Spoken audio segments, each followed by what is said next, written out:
Hello. Welcome to the story of the I-80 closure along the Hippie Trail, which in turn turns into the Hippie Highway. We'll get into that later.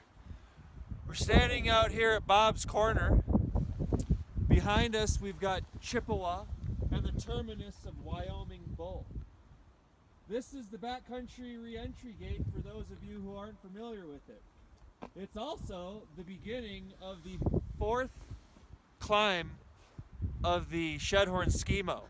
This is the beginning of the West Ridge of Lone Mountain. You could say that the closure starts here. We don't have anything to flip until we get over out onto the Hanging Valley Rock Tongue.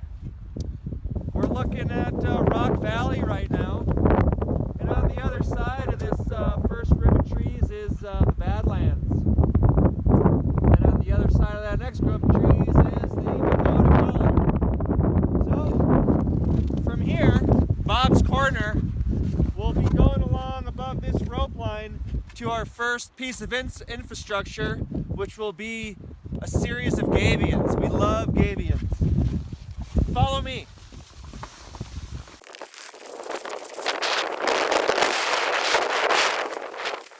You might be asking yourself, why would I be flipping these signs and deploying the I-80 closure here? Well, I'll tell you. There's times here we get a lot of wind, and the wind will take down our Dakota chairlift, but not enough wind to affect our Shedhorn chairlift. Well, we can still effectively close off all this terrain so that people do not end up at the bottom of Dakota. And from here, believe it or not, you can get to the bottom of the Shedhorn lift. So, I'm going to go ahead and start out with just thanking the people who helped on this one as well. Rob Wood, who also helped out a lot with the Skinawall. Ben Clyde Anderson, he did a lot of digging out here for these gabions. Scott Patch, he's taking the film here. Tyler Dingerson and Alex Stroud helped a lot with the puppet show as we'll move into the theater district shortly. Rob Wood was very instrumental in that as well. So our first sign we come to is this gabion. There's 3 of them. Each one of them, just like the Skinawall, you flip down the arrow and it'll be a lift close, stay on road with an arrow pointing in the direction that you need to go. So we're flipping all of these. There's 3 of them.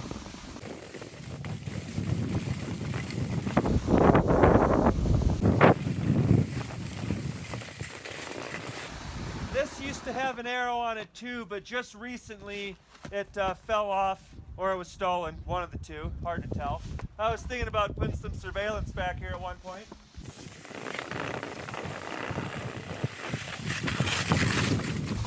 Maybe this will be a good view and really paint a picture for people on this first set of signs. This is the beginning of the theater district. It's the puppet show. And this is the bottom of Dakota Gully.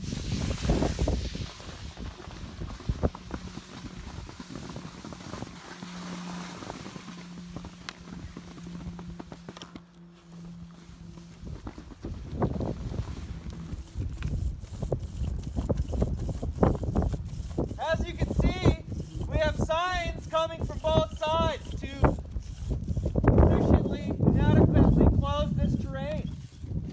Like to get them out kind of in the middle there. And there you go. And when you're closing these, or opening them, I don't know how to say it, but when you're bringing the signs back in, try to bring the signs all the way back into the trees, because if they're left out a little bit, the wind will twist them and wrap them up around the other lines. And then gotta go tree climbing and fix it. We initially, for all those aspiring young ski patrolmen out here who would like to get involved in these things, using the bumblebee to tie the pulleys onto the trees will choke them out, and we got to save our white bark. And during Operation Save White Bark of 2017, we replaced all the bumblebee with some lags, and we just screwed the pulleys into the trees. Operation Save the White Bark, I feel, is a success. We noticed that just in 1 year, the white bark was able to grow around the 1/4-inch bumblebee. So that was brought to our attention by John Yunce Euland, which inspired Operation Save the White Bark.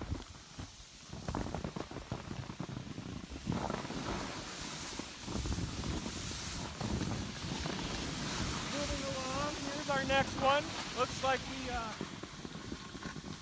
fully put this one back. See if we can fix it.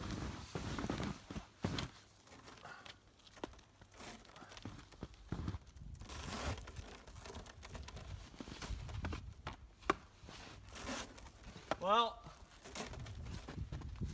yeah, that's why we gotta fully bring them back to the trees. We'll have to fix that next year.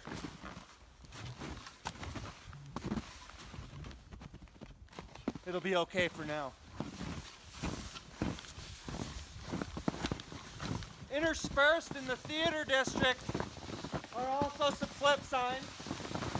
So don't forget to do those.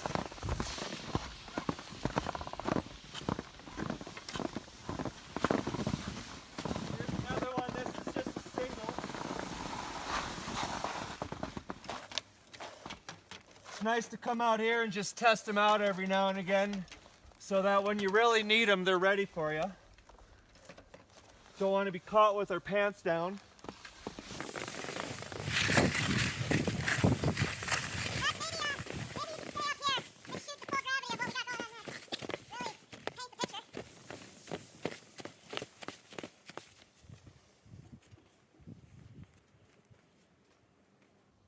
This is my favorite one.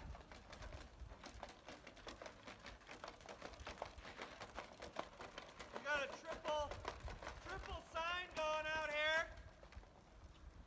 And you know you got it in place when the one in the back is kind of in the middle of the gully. You know, use your judgment if you want to, move them just slightly different. It's up to you. But this one, this one's my favorite.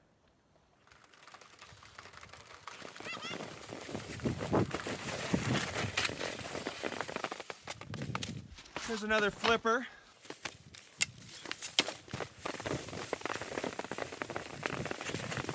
Another flipper.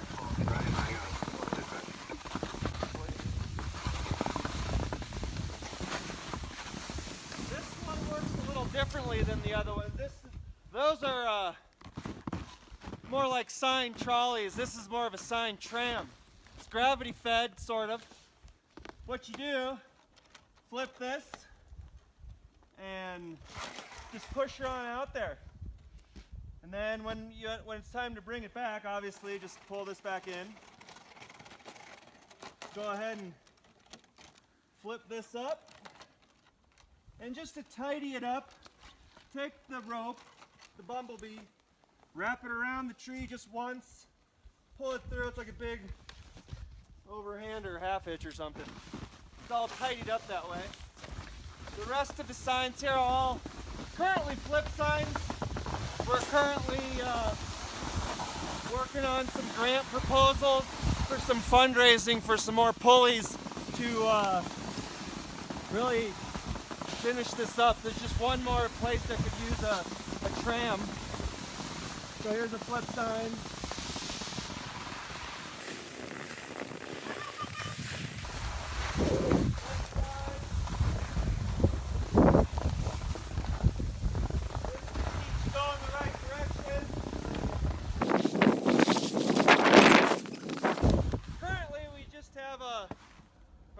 Don't have anything here, but typically there's just a sign on a 2x2 that gets flipped around.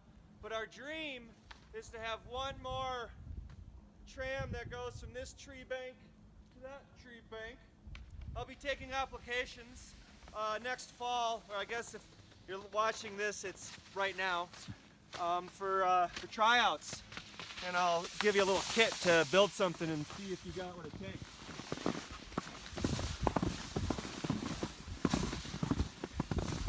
while we're really, thinking outside the bun here, what I'd like to see happen is some horizontal trams. I don't know if we're going to get one here because it might interfere with the lift, and that doesn't seem like a good idea. So for now, we've got more 2x2 signs flipping along. I'd like to point out here that where the trail hit the road is the confluence of the Hippie Trail and the Hippie Highway. We are now on the Hippie Highway.